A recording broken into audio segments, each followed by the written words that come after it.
In other words, he bought shares in the world's richest and most powerful corporation with a stick of wood. It's ironic that after its formation in 1694, the Bank of England attacked the tally stick system because it was money outside the power of the money changers, just as King Henry had wanted it to be. Why do people accept sticks of wood for money?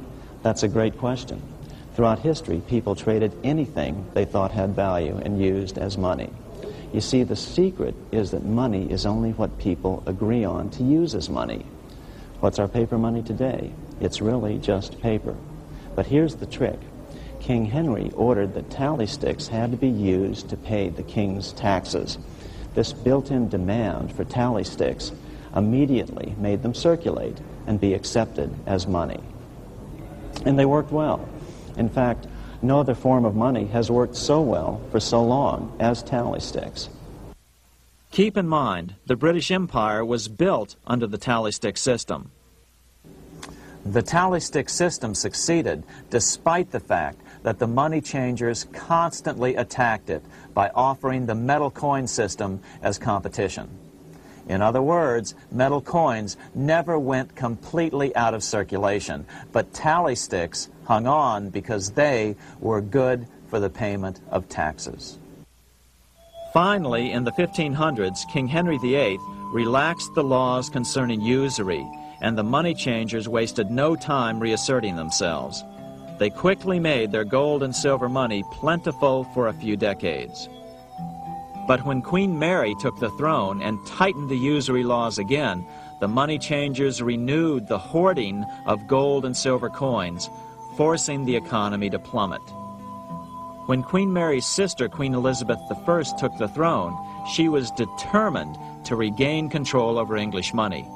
Her solution was to issue gold and silver coins from the public treasury and take the control over the money supply away from the money changers.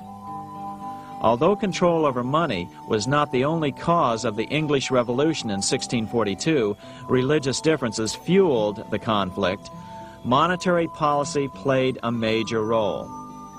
Financed by the money changers, Oliver Cromwell finally overthrew King Charles, purged the Parliament, and put the king to death. The money changers were immediately allowed to consolidate their financial power. The result was that for the next 50 years, the money changers plunged Great Britain into a series of costly wars. They took over a square mile of property in the center of London, known as the City of London. This area today is still known as one of the 3 predominant financial centers of the world. Conflicts with the Stuart kings led the money changers in England to combine with those in the Netherlands to finance the invasion of William of Orange, who overthrew the Stuarts in 1688 and took the English throne.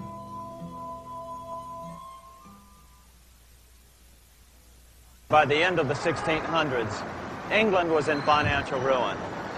50 years of more or less continuous wars with France and Holland had exhausted her. Frantic government officials met with the money changers to beg for the loans necessary to pursue their political purposes. The price was high: a government-sanctioned, privately owned bank which could issue money created out of nothing. It was to be the modern world's first privately owned central bank, the Bank of England. Although it was deceptively called the Bank of England to make the general population think it was part of the government, it was not. Like any other private corporation, the Bank of England sold shares to get started. The investors, whose names were never revealed, were supposed to put up £1.25 million British pounds in gold coin to buy their shares in the bank, but only £750,000 was ever received. Despite that, the bank was duly chartered in 1694 and started out in the business of loaning out several times the money it supposedly had in reserves, all at interest. In exchange, the new bank would loan British politicians as much of the new currency as they wanted, as long as they secured the debt by direct taxation of the British people. So, legalization of the Bank of England amounted to nothing less than legal counterfeiting of a national currency for private gain. Unfortunately, nearly every nation now has a privately controlled central bank using the Bank of England as the basic model. Such is the power of these central banks that they soon take total control over a nation's economy.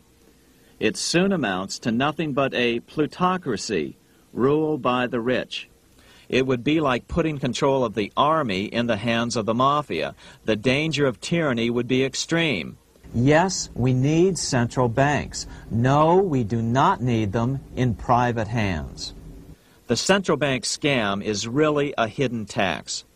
The nation sells bonds to the central bank to pay for things it does not have the political will to raise taxes to pay for.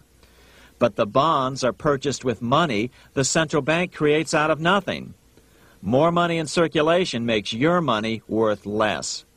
The government gets as much money as it needs, and the people pay for it in inflation.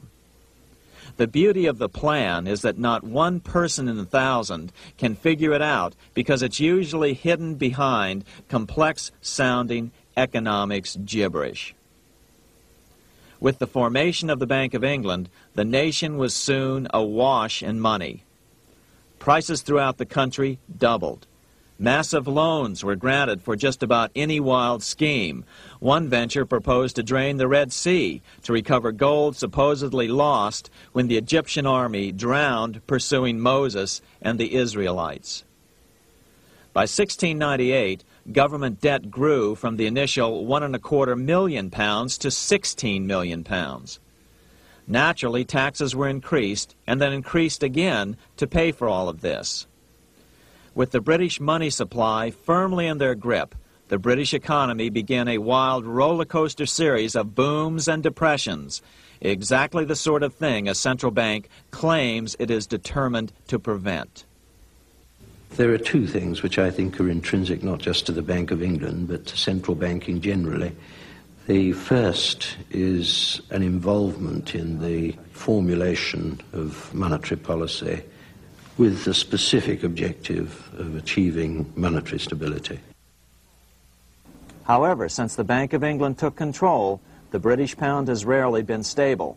Now let's take a look at the role of the Rothschild family, the family said to be the wealthiest in the world.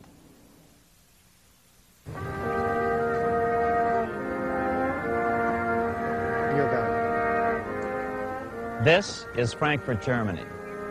50 years after the Bank of England opened its doors, a goldsmith named Amschel Moses Bauer opened a coin shop, a counting house, in 1743. And over the door he placed a sign depicting a Roman eagle on a red shield. The shop became known as the Red Shield Firm, or in German, Rothschild. When his son, Amschel Meyer Bauer, inherited the business, he decided to change his name to Rothschild. Amschel soon learned that loaning money to governments and kings was more profitable than loaning to private individuals. Not only were the loans bigger, but they were secured by the nation's taxes. Mayer Rothschild had 5 sons. He trained them all in the skills of money creation, then sent them out to the major capitals of Europe to open branch offices of the family banking business. His first son, Amschel Meyer, stayed in Frankfurt to mind the hometown bank. His second son, Solomon, was sent to Vienna. His third son, Nathan, was clearly the most clever. He was sent to London at age 21 in 1798, 100 years after the founding of the Bank of England. His fourth son, Karl, went to Naples, and his fifth son, Jacob, went to Paris.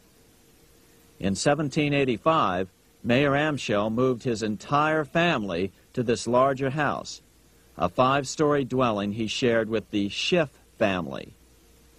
This house was known as the Green Shield. The Rothschilds and the Schiffs would play a central role in the rest of European financial history and in that of the United States. The Rothschilds broke into dealings with European royalty here at Williamshof. the palace of the wealthiest man in Germany. In fact, the wealthiest monarch in all Europe, Prince William